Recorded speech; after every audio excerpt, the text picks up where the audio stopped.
Hi, I'm Courtney Malengo, founder of Spark and Buzz Communications. Spark and Buzz is a strategic communications consultancy that helps businesses tell their story to inspire audiences and galvanize growth. And today I'm so privileged to be with you to talk about the 5 things that female founders need to succeed and thrive in today's environment. The first is confidence. A recent Forbes article highlighted several new studies about the fact that women are not naturally inclined to be self-promoters. And I think one of the most important qualities a female founder can have is confidence. We need to be our own best self-promoters. And while men are groomed and praised for doing that, women often hold back or sometimes even downplay their own skills. But in order to rally people around your vision, your product, or your service, you need to be confident, not only in who you are and what you're doing, but what you have to share with the world. And be confident in knowing that you are unique and you have a special story to tell. I believe that you have all the tools necessary already within inside yourself to be successful. But this second principle, grit, it's definitely going to help you take your business to the next level and get there. I believe that all female founders need to have grit. And the reason you need that is because you have to be unshakable and unflappable in the face of adversity and challenges. When you have grit and tenacity, you will do what you need to take your business to the next level, and you will be unrelenting about it. And there are going to be times when it's challenging, when it's tough, when it's very difficult to be the boss of your own business. It's very difficult to be an entrepreneur. And there's going to be times when you're not sure if you can make it. But if you believe in yourself and you have that resilience, you're going to get there because of that determination and that drive. The third principle is grace. You're going to need to show a lot of grace to yourself because you're going to make mistakes. And as a recovering perfectionist, I can tell you that nothing will ever be perfect, and you need to give yourself room to grow and room to learn. And so cut yourself some slack. You're going to try new things, and if they don't work, they don't work. That's okay.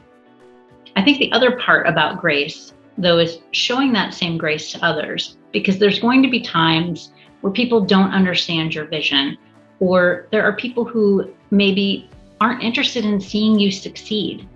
And of course, it's so tough when you have situations like that. But you can choose to take the high road, and you can choose to treat and show them graciousness in how you respond, even if you don't like what happened.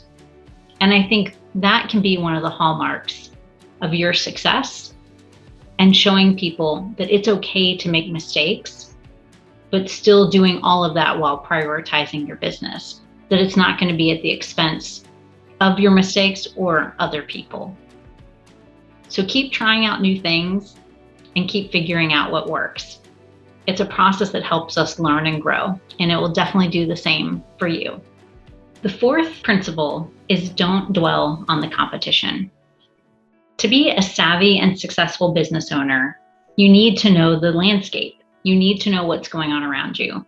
So it's important to suss out the competition, but not dwell on that. So it's fine to check out what your competition is doing in the marketplace and better understanding their messaging and their services, and specifically who they might be targeting.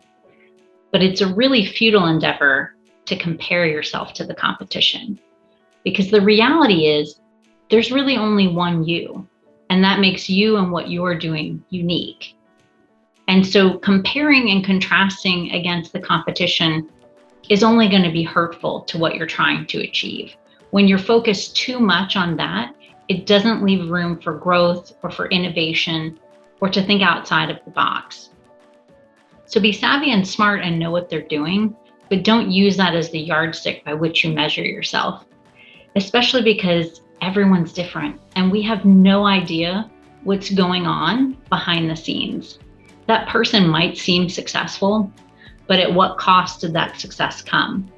There's so many things that we'll never know. And so I think it's important to understand the landscape and the marketplace in which you are, but don't let that drive and determine every single move you make. The fifth and final principle is to tell your story. There is no one else who is better equipped to talk about your business and your vision than you. And you have a very unique story. You might not realize that, But once you know what your story is and you know how to tell that, you have the opportunity to weave that story throughout your organization. That story becomes more than just a slick ad campaign or marketing collaterals.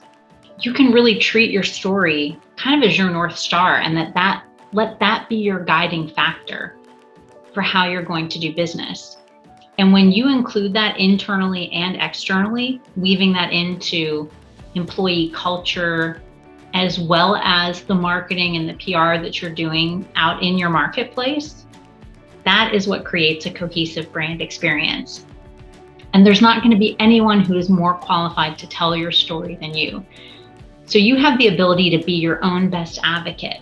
Know that story and know how to tell it, and do it with gusto, because it's going to help grow your business and grow the people who are interested in championing you and your service.